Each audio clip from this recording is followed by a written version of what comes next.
Perkenalkan, nama saya Ardiansyah, saya dari kelas 2C. Pada video kali ini, saya akan mempresentasikan mengenai pendidikan Islam masa Khalifah Rasyidin, yaitu pada periode 632 sampai 661 Masehi. Dan pada video kali ini, saya akan menjelaskan mengenai tabel yang sudah saya buat dan yang sudah saya kirimkan melalui Google Classroom. Jadi, pada video kali ini mengenai History of Islamic Education in the period of Khulafaur Rasyidin, yaitu kita masuk ke khalifah yang pertama. Karena pada atau kita kenal dengan masa kekhalifahan memiliki 4 masa khalifah. Yang pertama yaitu Khalifah Abu Bakar Asy-Syiddiq, yang mana pada Khalifah Abu Bakar Asy-Syiddiq beliau memimpin selama kurang lebih 2 tahun, yang mana pada 11 sampai 13 Hijriah atau 632 sampai 634 Masehi. Dan pada masa Khalifah Abu Bakar Asy-Syiddiq, apa sih yang terjadi dengan pendidikan Islam? Nah, yang pertama itu yang dapat saya ambil poinnya yaitu education at the time of Abu Bakar was still like the prophet. Maksudnya, pada periode Abu Bakar Asy-Syiddiq ini sistem pendidikannya, bahkan metode pembelajarannya dan materinya masih sama seperti dengan pada zaman Rasulullah SAW. Dan yang kedua, in terms of material Islamic education, consists of monotheism or faith education, morals, worship, health, and so forth. Di sini dijelaskan bahwa materi-materinya masih mengenai seputar dengan pendidikan tauhid atau keimanan, akhlak, ibadah, kesehatan, dan lain sebagainya. Dan yang ketiga, the institution for learning to read and write is called kutab. Jadi di sini guys, institusi untuk pembelajaran mengenai membaca dan menulis yang pada masa Rasulullah itu memang sangat dicanangkan supaya para sahabat, para umatnya bisa membaca dan menulis. It's called kutab. Namanya kutab. Jadi institusinya itu bernama kutab. Dan yang keempat, the center of learning at this time was Medina. Nah, jadi pusatnya tetap di Medina, guys. Dan yang kelima, and the educators were the time those who closest apostolic friend. Jadi, yang mengajarkannya pun masih tetap dengan para sahabat dekat Rasulullah dan Abu Bakar Asy-Syiddiq. Jadi di sini tenaga pendidiknya tetap para sahabat Rasul terdekat. Seperti itu. Dan poin yang keenam, pada masa ini juga terjadi regathering verses of the Quran. Maksudnya dari sini yaitu pada masa ini terjadi pengumpulan Al-Quran. Karena pada masa ini terjadi pemberontakan atau penumpasan kaum pemberontak di Yamamah. Umat Islam menderita korban yang cukup banyak. Dan pada masa ini juga para sahabat yang hafiz Quran banyak gugur di medan perang dalam menegakkan keadilan sesuai dengan ajaran Islam dan ketauhidan. Jadi Abu Bakar Asy-Syiddiq mulai seperti kayak gamang, seperti kayak bagaimana ke depannya jikalau para hafiz Quran ini meninggal semua, pasti akan terjadi perselisihan mengenai keaslian Al-Quran tersebut. Jadi pada masa Abu Bakar Asy-Syiddiq ini dimulailah pengumpulan Al-Quran, yang mereka yang hafiz Quran itu dikumpulkan dan ditugaskan oleh Zaid bin Sabit. Dan perbandingan yang kedua akan kita lihat di masa Khalifah Umar bin Khattab, yang mana Khalifah Umar bin Khattab memimpin cukup panjang, yaitu sekitaran 10 tahun, dari 13 sampai 23 Hijriah atau 634 sampai 644 Masehi. Apa yang terjadi pada masa Khalifah Umar bin Khattab ini? Nah, pada masa Khalifah Umar bin Khattab ini, yang pertama yaitu the wider Islamic region. Terjadi perluasan kekuasaan Islam. Karena pada masa ini Khalifah Umar bin Khattab mengadakan ekspansi ke daerah-daerah, sehingga di masa Umar banyak yang ditaklukkan, contohnya Irak, Syria, Mesir, dan Barqah. Oleh karena itu terjadi perbedaan dalam metode pendidikan Islamnya. Dan yang kedua, residents flocked to Islam. Warganya berbondong-bondong memasuk Islam, atau penduduknya berbondong-bondong masuk Islam. Nah, setelah Umar bin Khattab melakukan ekspansi dan menaklukkan beberapa kota yang saya sebutkan tadi, kan kita sekalian berdakwah atau mengajak mereka untuk masuk ke Islam. Setelah mereka masuk ke Islam, yang poin yang ketiga yang saya buat yaitu the methods and materials of religious education and teaching for residents who have just converted to Islam were immediately drawn up so that there was a confusion of faith, creed, and methods of worship.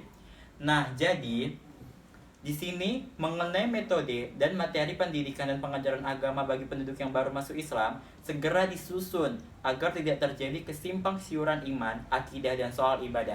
Nah, setelah Khalifah Umar bin Khattab menaklukkan beberapa wilayah tadi, Khalifah Umar bin Khattab langsung memikirkan nih, bagaimana caranya supaya mereka yang sudah masuk Islam biar tetap teguh pada pendiriannya, tidak mau kembali murtad ke ajaran sebelumnya. Oleh karena itu, disusunlah pendidikan Islam yang baru, yang sesuai dengan metode yang ada pada saat itu. Dan poin yang Umar bin Khattab appointed teachers for each country whose task was to teach the population about the content of the Quran and other matters relating to their new beliefs. Jadi Khalifah Umar bin Khattab ini dia juga mengangkat dan menunjuk guru-guru untuk setiap negeri yang bertugas mengajarkan kepada penduduk tentang isi Al-Quran dan soal-soal lain yang berhubungan dengan kepercayaan mereka yang baru. Jadi Khalifah Umar bin Khattab ini benar-benar memperhatikan mereka yang baru mu'alaf di daerah tersebut. Dan yang kelima, Khalifah Umar bin Khattab as head of the education service. Nah, selain itu, Khalifah Umar bin Khattab juga menjabat sebagai seorang pendidik atau kepala dinas pendidikan. Kalau sekarang itu mungkin menteri pendidikan seperti itu. Selain dia jadi kepala daerah, dia juga menjabat sebagai menteri pendidikan. And then Masjid as the center of education. Masjid sebagai pusat edukasi. Karena pada masa Khalifah, masjid memang salah satu pusat untuk penyebaran atau perluasan pemahaman mengenai Al-Quran. Dan yang ketujuh, the method used is the teacher sitting in the courtyard of the masjid, students circle it. Nah, jadi dengan metode mereka menggunakan guru yang duduk di halaman masjid dan siswanya mengelilingi guru tersebut. Nah, kalau zaman sekarang ini bisa kita lihat seperti sekolah-sekolah kan, kayak kita siswa dan guru menjelaskan seperti itu. Maybe cikal bakalnya bisa jadi dari masa Khalifah Umar bin Khattab. Dan yang ke-8, the establishment of Islamic Education Center is various city. Nah, jadi di sini juga sudah banyak tentang pusat-pusat pendidikan Islam di berbagai kota. Terus yang ke-9, the Hafiz Quran, ulama and Islamic scientists are not allowed to teach sciences of the Medina. Nah, jadi Hafiz Quran, ulama dan ilmuwan Islam tidak diperkenankan mengajarkan ilmu pengetahuan di luar dari Madinah. Jadi yang ke-10-nya, jadi Medina become a city of learning. Jadi Madinah itu menjadi pusat atau menjadi kota tempat pembelajaran. Dan yang ketiga, kita masuk ke perbandingan di zaman Khalifah Utsman bin Affan. Khalifah Utsman bin Affan memimpin selama 2 tahun dari 23 sampai 25 Hijriah atau 664 sampai 656 Masehi. Dan di sini Khalifah Utsman bin Affan yang pertama yaitu given leeway to get out of the Medina. Jadi Khalifah Utsman bin Affan yang tadinya di masa Umar bin Khattab tidak memberikan kebebasan bagi para hafiz Quran, ulama dan ilmuwan Islam untuk menyebarkan ilmu pengetahuan yang mereka miliki keluar Madinah. Nah, di zaman Khalifah Utsman bin Affan ini diberikan kebebasan kepada mereka untuk keluar dari Madinah untuk menyebarkan ilmu pengetahuan mengenai Islam, seperti itu. Dan yang kedua, the education process is lighter and easily obtained by students. Nah, jadi proses pelaksanaan pendidikannya juga pada masa Utsman ini lebih ringan dan lebih mudah dijangkau oleh seluruh peserta didik. Yang ketiga, more education center, lebih banyak pusat pendidikan. Nah, karena pusat pendidikannya lebih banyak, ini juga berkaitan dengan poin kedua tadi. Jadi para pelajar tuh lebih mudah kayak merasakan proses pendidikannya seperti itu, kayak pendidikannya lebih mudah dijangkau dan lebih ringan. Dan yang keempat, the task of educating and teaching people at this time was left to the people themselves. Jadi pada masa Utsman bin Affan ini juga diberikan kebebasan bahwa tugas mendidik dan mengajar umat pada masa ini diserahkan pada umat itu sendiri. Artinya bahwa pemerintah tidak mengangkat guru-guru, tidak seperti pada masa Umar bin Khattab tadi yang gurunya ditentukan oleh pemerintahannya. Dan yang kelima, Utsman bin Affan's most prominent policy in his time was the bookkeeping of the Quran into the book Razim Al-Quran. Nah, jadi pada masa Utsman ini juga lah terjadi pembukuan Al-Quran, yang mana yang kita sebut dengan ilmu Razim Al-Quran. Dan yang terakhir, pada masa Khalifah Ali bin Abi Thalib. Pada masa Khalifah Ali bin Abi Thalib ini, beliau memimpin selama 35 sampai 40 Hijriah atau 656 sampai 661 Masehi. Di sini pada masa Khalifah Ali bin Abi Thalib, perbedaannya itu yaitu yang pertama, chaos and rebellion happened at this time. Dia itu terjadi kekacauan dan pemberontakan sehingga membuat his government is not stable. Kepemimpinannya atau pemerintahannya tidak stabil.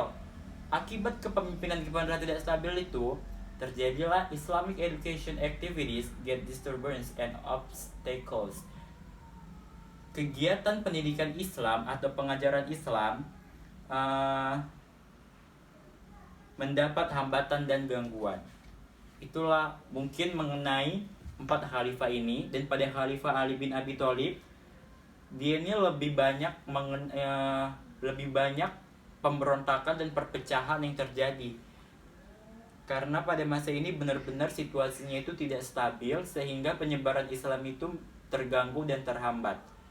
Seperti itu, guys. I think that's all. I'm so sorry if I have a mistake. I close.